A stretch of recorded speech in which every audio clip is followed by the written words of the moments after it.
안녕하세요. 입시양명입니다. 대입 학생부 종합전형에서 2단계 최종 합격을 가르는 것은 면접고사가 있죠. 특히나 서울대, 고려대, 연세대 등 주요 상위권 대학들은 이 면접이 서류 기반 면접뿐만 아니라 구술고사의 형태로 제시문을 기반한 문제가 출제됩니다. 제시문 기반 면접의 유형에 대해서 오늘 살펴볼 건데요. 학생들이 이런 제시문 기반 면접은 단기간에 완성하기가 쉽지 않기 때문에 미리부터 차근차근 기출문제를 가지고 내가 어떻게 주어진 시간 내에 답변할 수 있는지 연습해 보는 것이 필요하다고 볼 수 있겠습니다. 제시문 면접고사는 주어진 자료에 대한 분석력, 그리고 다양하게 주어진 제시문을 종합적으로 연결해서 논리적으로 답변하는 것이 중요합니다. 보통 제시문에 1, 2, 3번 문항이 연달아서 나오는 경우가 많은데요. 같은 제시문을 보고 답을 1, 2, 3번에 대해서 해야 되는 것이기 때문에 1, 2, 3번 답변할 때 나의 논지가 흐트러지거나 일관성을 보여주지 않으면 좋은 점수를 받을 수가 없겠죠. 그래서 제시문들 분석을 통해서 1, 2, 3번에 대한 문항을 빠르게 훑어본 다음에 어떻게 일관된 논지로 각각의 문항에 답변할 것인지 고민해 봐야 합니다. 제시문을 분석하는 시간도 상대적으로 길게 느껴지지는 않을 거예요. 그렇기 때문에 되도록 빠르고 정확하게 주어진 제시문을 분석하는 연습이 필요합니다. 수능, 국어나 영어 등등을 공부하면서 여러분들이 이제 제시문 독해 연습을 하게 될 텐데요. 그런 독해 또는 독서 영역의 문제를 푸는 것도 이런 면접에 기본적으로 대비하기 위한 방법이라고 보시면 될 것 같습니다. 제시문을 분석해서 주어진 질문의 의도를 파악하는 것까지 이 시간이 그렇게 길게 걸리진 않는다. 왜냐하면 전체 이런 준비하는 시간이 짧게는 15분에서 길게는 2, 30분 이렇게 주어지기 때문인데요. 지금 이렇게 빠르게 주어진 질문의 의도를 파악해서 문제를 해결할 수 있도록 해야 되겠죠. 최상위 대학인 서울대 최고학부라고 볼 수 있는데, 이제 서울대는 지원학과와 연관된 교과의 면접 문제가 출제됩니다. 인문계라 하더라도 경영 경제 계열은 수학 교과가 출제되는데요. 또 제시문에 이렇게 영어나 한자가 섞여서 출제되기도 하죠. 따라서 이제 한글로만 된 텍스트가 아니라 영어가 섞인다거나 또 영어 제시문이거나 아니면 중간중간 한자가 발음 표시 없이 들어가는 경우가 있다라고 생각해 주시면 될 것 같습니다. 고려대는 고전이나 문학, 비문학 제시문이 융합된 형태로 출제되는데요. 자연계열의 경우에는 수학, 과학 관련 제시문이 나오겠죠. 경우에 따라서 자연계열 문제이지만 인문계 지문이 출제되기도 하는데, 예를 들어서 문학 작품이라든지 또는 최근에 이슈가 됐었던 신문 기사의 일부라든지 이렇게 이제 융합형으로 나오는 경우가 있습니다. 고려대 같은 경우는 현대시, 우리가 익숙하지 않은 낯선 현대시 하나와 과학 지문 하나, 수학 지문 하나 이렇게 연계해서 이 시어의 의미를 수학 과학적으로 도출해 봐라라는 그런 문제가 출제되기도 했었죠. 이렇게 통합적인 사고력이 필요한 문제가 바로 고려대 유형이라고 볼 수 있습니다. 따라서 자연계 학생이라 하더라도 기본적으로 인문학적인 소양이나 또는 문학 감상의 작품 감상 능력이 필요하다라고 볼 수 있겠습니다. 연세대는 사회 이슈나 시사와 관련된 제시문들이 출제되고요. 그래프나 도표 등이 나오기도 합니다. 저출산 문제 등 최근 사회 변화에 따른 이슈에 대한 자신의 생각을 조리 있게 답변하는 그런 형태로 출제된 바 있는데요. 다양한 시각적 자료나 통계 자료가 나오기 때문에 이를 해석하는 능력이 필요하다라고 볼 수 있겠죠. 인문사회 계열 학생이 다양한 제시문 면접에 대비하려면 기본적으로 지금 현재 이제 고등학교를 진학하고자 하는 예비 고1 또는 지금 현재 중3이죠. 그러니까 이제 내년에 이제 고등학생이 되는 중3들은 미리부터 내가 내년에 고등학교 진학 어떻게 할 것인가, 또 진학 후에 뭘 해야 대학 진하게 좀 미리 대비가 될까를 고민하게 되는데 다양하고 꾸준한 그런 독서 활동이 필요하다라고 볼 수 있을 것 같습니다. 다양한 책을 읽어본 학생이 시간 내 제시문을 빠르게 분석하고 질문의 의도를 파악할 수 있는 독해력이 키워질 수 있기 때문인데요.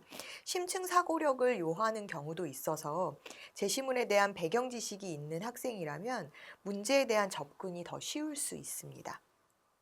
그러면 연세대 기출문제를 하나 우리가 잠깐 맛보기로 보면서 최상위 대학의 제시문 기반 면접은 어떤 식으로 출제되는지 한번 살펴보도록 하겠습니다.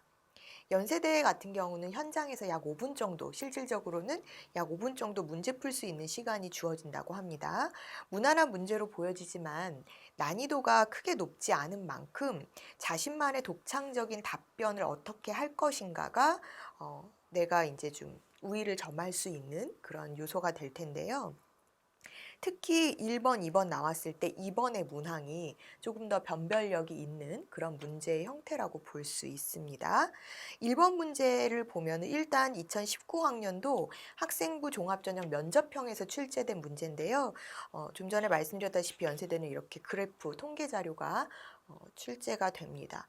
동아리, 조모임 같은 집단 내부의 동질성이 의사소통 양상과 성과에 미치는 영향을 측정한 그래프를 통해서 질문 2개가 나와 있어요.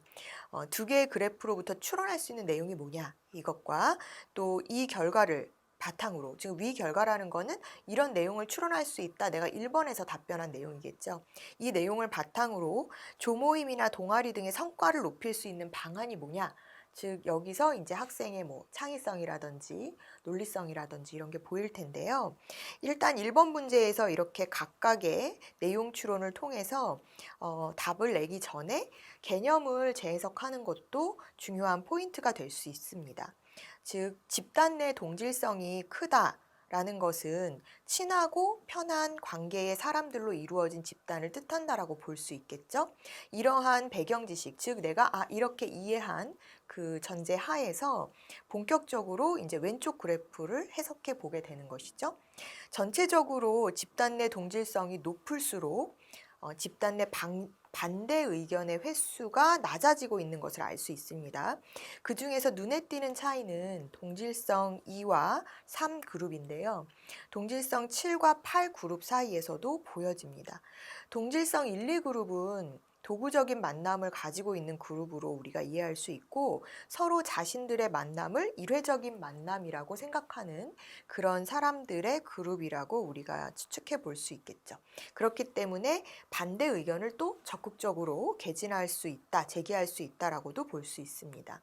그와 반대로 동질성 8구 그룹을 보면은요, 이미 친한 사이에서 과제를 선행하고 있기 때문에 자신이 제기한 반대 의견이 자신이 이미 기존에 친한 그런 인간관계에 부정적인 영향을 미칠 수 있다고 생각할 수 있을 것 같아요.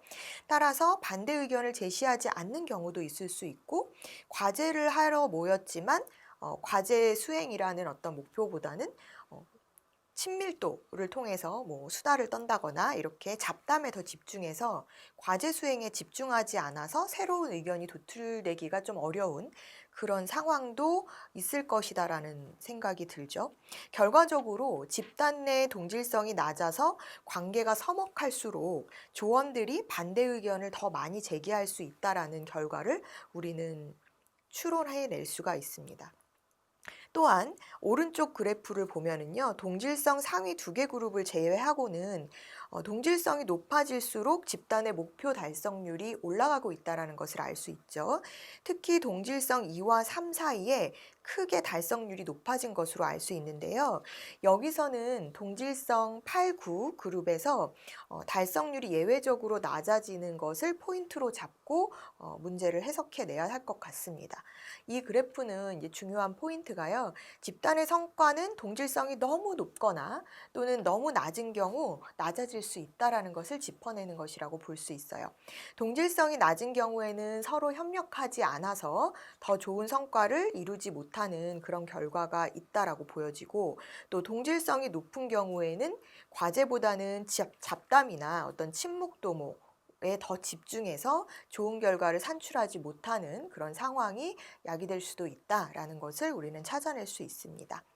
동질성이 높은 편이지만 제일 높지는 않은 동질성 7의 그룹이 가장 높은 성과물을 보이고 있는데요. 이것을 왼쪽 그래프랑 또 연결시켜서 본다면 집단 내 반대 의견 제기 횟수가 많다고 반드시 성취도가 높은 것은 아니다라는 의견으로도 또 우리가 결과를 낼 수가 있다라는 것이죠.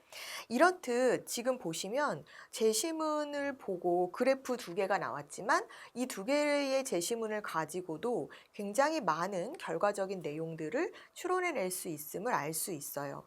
이렇듯 단기간에 준비되기가 어렵구나라고 여러분들이 생각이 드실 텐데요. 이것이 바로 이제 최상위 대학들의 제시문, 구술고사의 형태입니다. 학생부 종합전형이나 또는 교과가 반영되는 학종에서도 2단계에서 이런 문제들이 출제되기 마련인데요. 단기간에 준비되기 어렵기 때문에 꾸준한 독서와 또 각 교과목의 기본 교과 배경 지식 또는 개념 지식에 대한 선행이 필요할 것 같습니다. 또 이를 통해서 내가 고등학교 1, 2, 3학년 교과 과정에서 각 교과별로 배웠었던 그런 개념에 대해서 선행, 또 그 개념을 얼만큼 잘 활용해서 답변을 할 수 있느냐가 학생의 학업 역량을 보여줄 수 있는 부분이라고 생각을 해볼 수가 있는데요. 이래서 면접고사를 통해서 학생의 학업 역량, 문제 해결력을 본다라고 대학들이 말하고 있는 것, 어떻게 평가하고자 하는지 여러분들이 좀 이해가 되시겠죠? 제시문 면접을 실시하는 각 대학의 문제를 골고루 다양하게 풀어보는 것도 도움이 될 것이라고 보입니다. 고려대에 지원한다, 연세대에 지원한다라고 해서 꼭 반드시 그 대학의 기출문제만 풀어보지 마시고요. 서울대, 고려대, 연세대 또는 서울교대 같은 경우도 교직 인적성이나 기본 소양 문제임에도 불구하고 최근에 나오는 시사적인 것들을 물어보고 있는 경우가 많아요. 역시나 제시문이 주어지는 형태예요. 그래프라든지 뭐 이런 것들이 주어지고 문제를 푸는 형태이기 때문에 여러분들이 이제 그런 제시문 형태의 유형의 문제들을 골고루 다뤄본다면 이것을 통해서 최근에 우리 사회 이슈가 무엇인지도 또 역으로 찾아볼 수가 있는 것이고요. 또 내가 답변하는 데 있어서 조금 더 실제 면접장에서 유연하고 당황하지 않게 답변할 수 있는 그런 준비가 될 것이라고 생각합니다. 인문계는 이제 이렇고 자연계 같은 경우도요, 수학이나 과학 이론에 대한 이해와 응용을 물어보는 그런 문제들이 많기 때문에 학교 생활에서 본인이 이제 교과 활동을 조금 더 심화시킬 수 있는 그런 동아리 내에서의 어떤 탐구 실험 활동이라든지 또 탐구 보고서 활동을 활발하게 진행했었던 학생이라면 무리 없이 준비할 수 있지 않을까 하는 생각입니다. 문제를 풀이해서 설명할 때요, 좀 전에도 말씀드렸지만 교과서에서 배운 그런 기본 배경 지식 또는 개념 지식을 활용할 것을 꼭 여러분들께 말씀드리고 싶고요. 이렇게 답을 또 정확하게 맞추는 것보다도 그 풀어내는 과정에서 자신의 논리가 서 있고 또 자신이 어떤 개념을 적용해서 이 문제를 풀어가는지가 어찌 보면 더 중요한 평가의 포인트가 될 수 있다는 거 인지하시면서 제시문 면접에 대해서 미리부터 차근차근 준비해 보시는 시간을 가져보시는 게 어떨까요?